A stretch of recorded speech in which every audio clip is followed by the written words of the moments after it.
Shalom, selamat pagi para pendengar Blessing Morning dimanapun Anda berada. Pagi hari ini bersyukur kita boleh kembali berjumpa, dan pagi hari ini sebelum kita melanjutkan segala aktivitas kita, mari kita akan merenungkan kebenaran firman Tuhan yang saya beri tema iman yang menginspirasi. Firman Tuhan saya ambil dari kitab 1 Tesalonika pasal yang pertama, ayat yang ketiga, dan juga ayat yang ke-8. Demikianlah firman Tuhan. Sebab kami selalu mengingat pekerjaan imanmu, usaha kasihmu, dan ketekunanmu, pengharapanmu kepada Tuhan kita Yesus Kristus di hadapan Allah dan Bapa kita. Ayat yang ke-8. Karena dari antara kamu firman Tuhan bergema bukan hanya di Makedonia dan Akaya saja, tetapi di semua tempat telah tersiar kabar tentang imanmu kepada Allah, sehingga kami tidak usah mengatakan apa-apa tentang hal itu. Amin.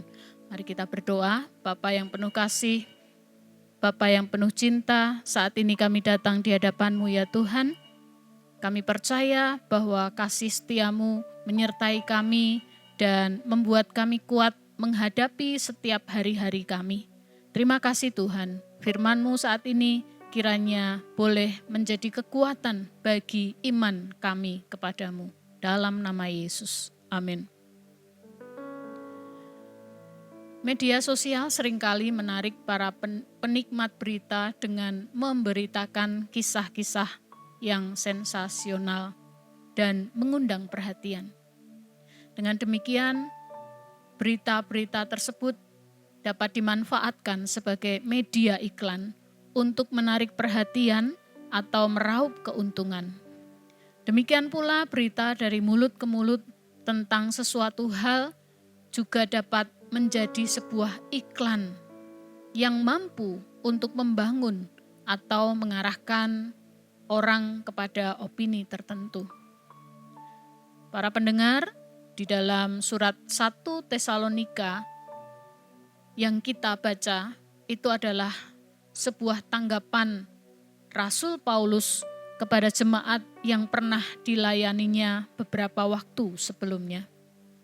Paulus mendengar kabar yang tersiar tentang kehidupan jemaat di Tesalonika. Orang-orang Tesalonika yang dikirimi surat ini umumnya adalah orang Kristen dari golongan bukan Yahudi yang merupakan jemaat gereja yang didirikan oleh Rasul Paulus. Di dalam 1 Tesalonika 1 ayat yang ke-9, di sana disebutkan bahwa mereka disebut sebagai orang-orang yang berpaling kepada Allah dari berhala-berhala. Surat ini merupakan sebuah bentuk dorongan, tetapi juga sebuah pujian atas kemajuan jemaat Tesalonika. Kemajuan iman yang terus bergerak untuk mengabdi kepada Kristus yang patut untuk dicontoh.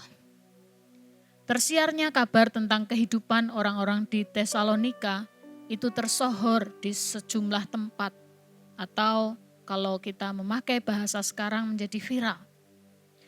Berita tersohor apa yang membuat Paulus kagum atas kehidupan jemaat di Tesalonika? Paulus paling tidak mendengar ada 3 hal mengenai kehidupan jemaat tersebut, yaitu tentang pekerjaan iman, tentang usaha kasih, dan tentang ketekunan di dalam pengharapan. Para pendengar Blessing Morning yang dikasihi Tuhan, kalau kita memperhatikan tentang kehidupan orang-orang di Tesalonika, mereka bukanlah jemaat yang aman dan nyaman, tetapi mereka penuh dengan tekanan-tekanan persoalan. Sama halnya dengan pelayanan para rasul yang melayani di tempat tersebut. Di ayat yang ke-6 menjelaskan bahwa mereka ada di dalam penindasan dan kesengsaraan yang berat. Rasul Paulus memang kerap kali menceritakan bagaimana perjuangannya yang diliputi dengan kesusahan, tekanan, dan bahkan ancaman bahaya yang dapat merenggut nyawanya kapan saja. Ia menerima perlawanan baik dari orang-orang Yahudi maupun pemerintahan Romawi yang terus saja berusaha untuk menangkap dan membunuhnya. Paulus melihat bagaimana jemaat Tesalonika meneladani dirinya di dalam ketiga hal tersebut, meskipun mereka ada di dalam kesusahan dan tekanan. Rupanya berbagai kesusahan dan tekanan tersebut tidak mematikan iman jemaat di Tesalonika, tidak menjadikan mereka mundur dan meninggalkan Kristus. Justru iman mereka bertumbuh dan iman mereka hidup. Iman jemaat Tesalonika bukanlah iman yang pasif, namun iman yang dibarengi dengan sebuah tindakan. Kalau kita memperhatikan kata pekerjaan iman, ini menunjukkan bahwa iman orang-orang di Tesalonika bukan iman yang pasif, tetapi iman yang aktif. Karena iman tanpa perbuatan adalah mati. Demikian dituliskan di dalam Yakobus pasal yang kedua, ayat yang ke-26. Iman orang-orang yang ada di Tesalonika adalah iman yang mempengaruhi hati dan iman yang ditunjukkan di dalam tindakan kasih kepada Allah dan sesama. Perbuatan itu secara sukarela mereka tunjukkan di dalam hal membantu, di dalam hal memikul beban sesama. Demikian pula nampak dari ketekunan untuk tetap berharap dan bersabar di dalam menanggung segala hal yang menimpa mereka. Para pendengar, praktek iman jemaat Tesalonika menunjukkan bahwa iman dan pengharapan kekristenan itu bergerak aktif. Dan itulah kesaksian iman orang-orang Tesalonika yang beritanya viral sampai ke Makedonia dan Akaya, wilayah-wilayah yang ada di provinsi-provinsi Romawi. Mereka tetap setia, mereka tetap tabah dan tidak berpaling dari Kristus, meskipun banyak hal yang merintangi iman mereka. Sukacita dan ketekunan jemaat Tesalonika di tengah pengujian dan pencobaan berat akhirnya menjadi dorongan besar bagi orang-orang percaya lainnya. Berita tentang mereka tersiar atau menggema sampai jauh.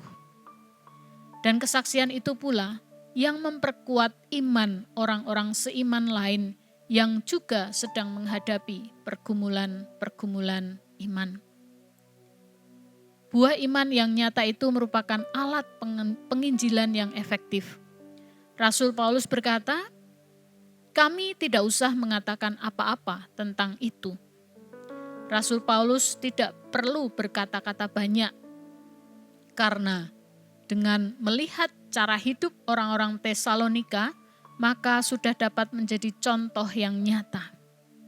Ketika mereka mendengar berita tentang orang-orang lain yang mampu bertahan di dalam kesusahan, maka di situ kita juga mungkin sedang mengalami hal yang sama. Maka berita itu akan menjadi kekuatan bagi orang yang sedang menanggungnya. Ketika melihat orang yang mampu bertahan dengan orang yang memiliki masalah yang serupa, maka kita akan termotivasi atas iman orang tersebut.